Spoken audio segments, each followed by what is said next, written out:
Welcome to the Deep Dive. We're the show that takes a whole stack of sources, digs through them, and pulls out those really valuable nuggets of knowledge for you. Helps you get informed without drowning in information. And today, we're setting off on a pretty unique journey.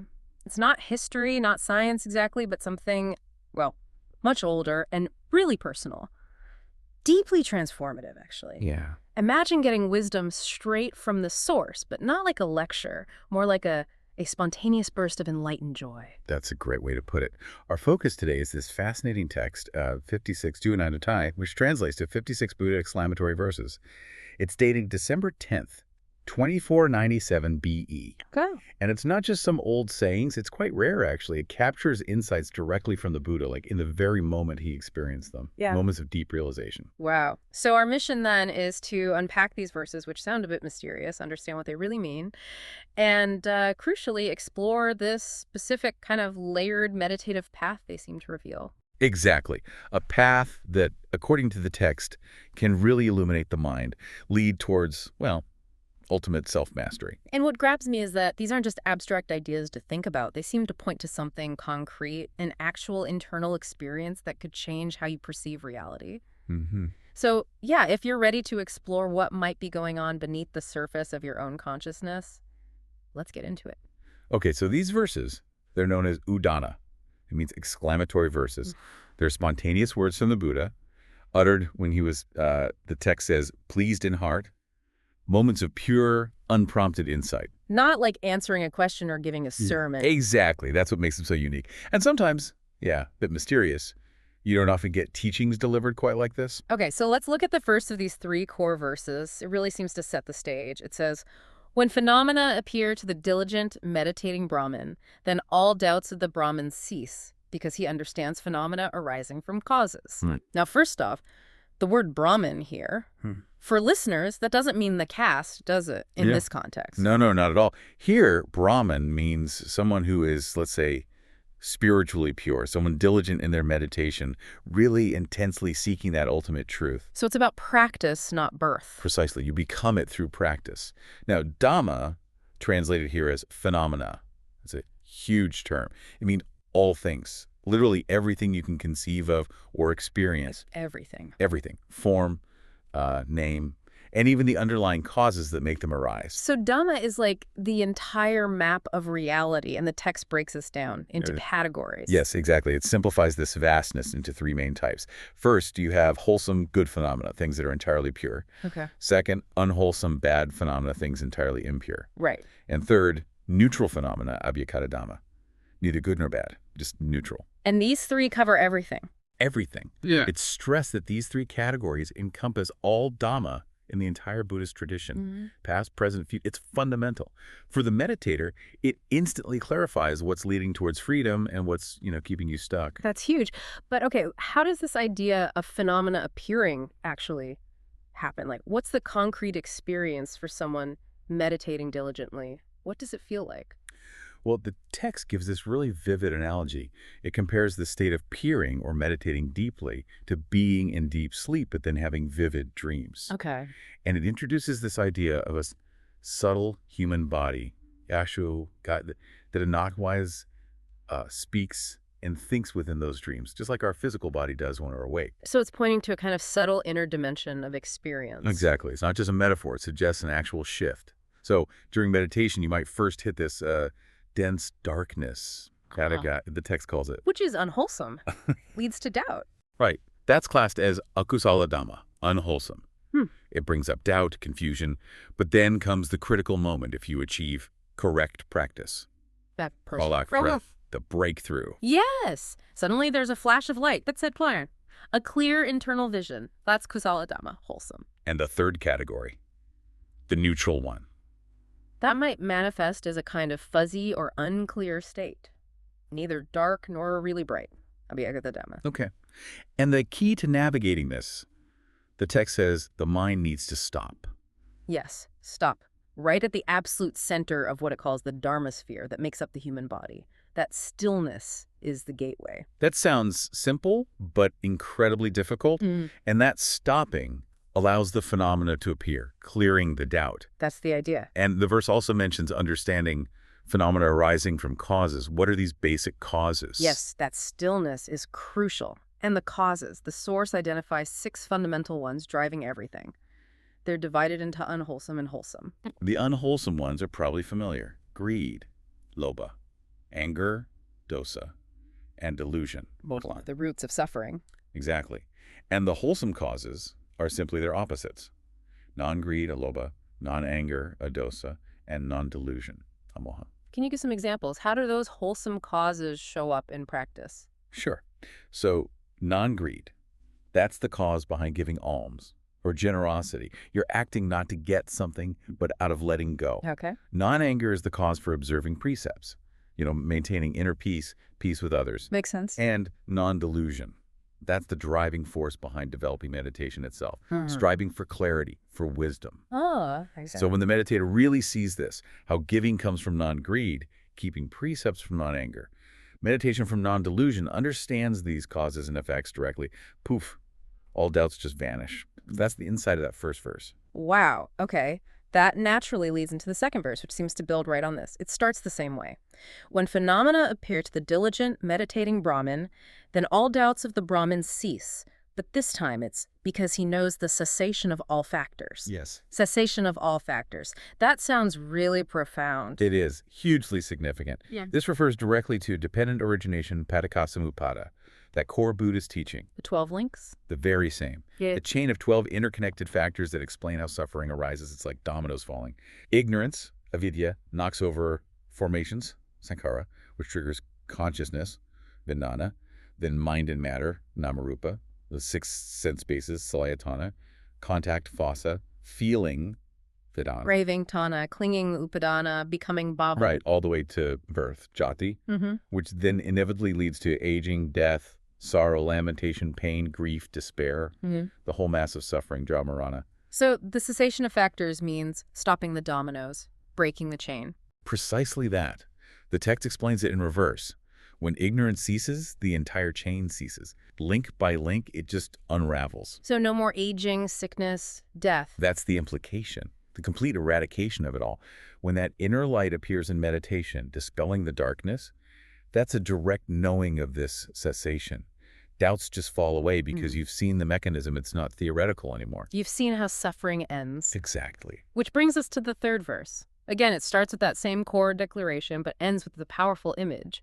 When phenomena appear to the diligent, meditating Brahmin, the Brahmin eradicates Mara and his army, standing like the sun rising, dispelling darkness and illuminating the sky. Powerful imagery. Eradicating Mara. That's a big claim. How should we understand Mara here? Is it like a literal devil? Well, in Buddhist thought, Mara isn't usually taken as just a literal external demon, so sometimes personified. It represents all the forces that keep us bound. Distraction, craving, aversion, delusion, all the internal obstacles to enlightenment. The inner enemies, so to speak. You can say that. And the text is crystal clear, that stopping of the mind that we talked about. That is the absolute key to eradicating Mara. The stillness defeats the distractions. Yes, and that inner stillness leads to this powerful internal illumination, like the rising sun, just as the verse says, dispelling all darkness. And interestingly, this inner light isn't just a feeling, right? It takes a specific form. A Dharma sphere. That's right, Vyomasphere. It's described as a luminous sphere, bright like the moon or the sun. And it appears at the absolute center of that initial core Dharma sphere that makes up the human body. Okay. This specific sphere, this light, is called Dhamma Anupassana Satipatthana. It's a key stage in mindfulness practice. And the source mentions it's important to maintain this light, that people can lose it. Oh, very much so. It emphasizes this point. Many practitioners find it, but then through distraction or lack of diligence, they lose it again. Holding on to it, stabilizing it, is profoundly significant. It's like the guiding light for the next stage of the journey. Okay, so this inner light, this Dharma sphere, it's not the end goal, but a gateway. The sources then go into incredible detail about a path of inner bodies. How does that unfold? Is it like Russian dolls of consciousness? That's actually a pretty good analogy. Yes. And the method is consistent all the way through. It is. You keep stopping the mind. Yeah. But now you stop it at the center of each new Dharma sphere that appears. And doing that reveals the next inner body, along with its associated spheres. And it starts right here. with our physical body. Right where you are, with your human body, attain, you stop the mind at its center. You perceive that first Dharma sphere, the Dhamma Nupassana Satipanalam. Right. And then sequentially, you perceive spheres of morality, concentration, wisdom and karn, liberation, man, and finally, the knowledge and vision of liberation. Each one is a deeper insight. And seeing all those leads to. That whole process leads directly to the realization, the seeing of the subtle human body. The text called the dream body earlier. Exactly. The body that experiences dreams, but now, potentially, in a fully conscious way. And this is just the first major step upwards into deeper layers of yourself. Okay, so it's methodical, step-by-step uncovering. What comes after that subtle human body? You apply the same method. Stop the mind at the center of the subtle human body's spheres. That reveals the celestial body, described as the dream body within a dream. That's the one. And then stopping there reveals its own, even more refined version, the subtle celestial body. Okay, keep going. From there, the same process leads to the fine material body, its subtle fine material body, Haidingat. Yeah. These sound like the realms of the gods and Brahma beings in cosmology. They correspond to those refined states of consciousness, yes. And then, further still, to the immaterial body, Tananpult Dunai, and its subtle immaterial body, Udāna. Wow. Each step is a shedding of limitations, a move into a more refined, luminous, expansive consciousness. That is quite a sequence of bodies. Where does this incredible ascent finally lead? What's the culmination? It culminates in the discovery of the Dhammakaya more. The Dhammakaya. This is presented as the ultimate inner body, the true awakened form within. The text even describes its appearance. What does it look like? It says 5 wa wide and 5 wa tall. Now, a wa is about 2 meters, so that's roughly 10 meters by 10 meters. Huge. 10 meters. And it strikingly resembles the Buddha himself, like a luminous, perfected Buddha image within. Incredible. And then there's this profound statement quoted, Dhammakaya, I am it, the meaning being. The Buddha is the Dhammakaya. That enlightened state is this body of truth. Okay, but I found this astonishing. The journey doesn't stop even there. Not at all. And this is where it gets perhaps even more intricate and mind-expanding. The meditative progression continues. How so? You keep applying the method, revealing increasingly subtle and luminous versions. There's the subtle Dhammakaya, Kaṇḍa, and then subsequent Dhammakaya stages that correspond to the levels of enlightenment. You mean like stream enter, once returner? Exactly. So you reach the Dhammakaya Sotapanna stream enter, that's 5 wands tall. And then it's subtle Dhammakaya Sotapanna, which is 10 wa. Okay, doubling in size. Then the Dhammakaya Sakadagami, once returner, 10 wa. And it's subtle Dhammakaya Sakadagami, 15. 15. Then the Dhammakaya Anagami, non-returner, 15 wa.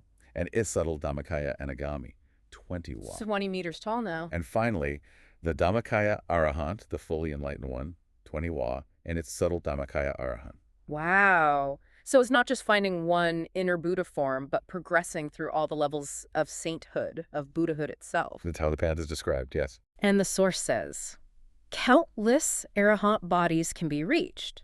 That just boggles the mind. It implies this inner journey is potentially infinite. It really does suggest an incredibly vast inner landscape, almost limitless potential for discovery and deepening enlightenment. The scale is immense, like the inner universe is just as boundless as the outer one, maybe more so. A continuous unfolding of purer, more powerful states of being. It's fascinating, too, that the source itself, the speaker in the text, mentions having taught this specific path for 23 years and 5 months. That adds a certain weight, doesn't it? It underlines the depth of this practice, the experience behind it. What does that long-term teaching suggest to you? Well, it speaks volumes, I think. It points to the systematic nature of the method and maybe the verifiable results people were experiencing. Guiding people for that long, you'd understand the pitfalls, the challenges, the breakthroughs. Yeah, not just the theory. Exactly. It grounds this really profound, almost fantastical journey in practical lived experience. And ultimately, what this whole path promises is, well, self-mastery. Ultimate self-mastery. What does that actually mean, though? Reaching the end of this incredible progression through all these bodies. The core idea presented is that only by reaching what the text calls the absolute end of one's own elemental and Dhamma lineage, Dhammoy Gaukan Ki, can you truly gain power over yourself. Elemental and Dhamma lineage. like your spiritual DNA. That's a good way to think of it. The intricate, subtle fabric of your entire being. Reaching its absolute end means fully understanding, purifying, and mastering every single aspect of your own existence, down to its root causes. And then without that mastery, the text says we're governed by others. What does that mean? It means we're subject to things we don't want. We can't escape unwanted aging, sickness, death. We don't choose them, but they happen. Exactly. You don't want to get old, but you do. You don't want to get sick, but you do. You certainly don't want to die, but it's inevitable for most. The source suggests this lack of control comes from not being the master of our own inner workings, perhaps being governed by subtle forces or just the momentum of karma and ignorance. But if you reach the end of that lineage, Then you become your own master. You gain the ability, the text implies, to command your own destiny, to truly free yourself from the deepest roots of suffering. You become the captain of your own ship, finally able to steer it beyond the storms. that is a powerful, powerful idea. And it leads to this call to action in the text, urging the listener not to be careless or childish on their spiritual path. It really hammers home this view of worldly life as a kind of big play, where people get caught up and ultimately fail to achieve this true self-mastery, leading to suffering again and again. It's a stark framing, but also compassionate, I think. A reminder of what's truly at stake. This inner journey through these bodies is presented as the way to genuinely save oneself, to gain real power over your own existence. Stop focusing just on the external play. Right. Look beyond the temporary show of the external world, the impermanence, and turn inward. Discover the true, lasting reality of your own being. That's where real freedom is found, according to this teaching. Well, this has been an absolutely incredible deep dive into these 56 Buddha exclamatory verses.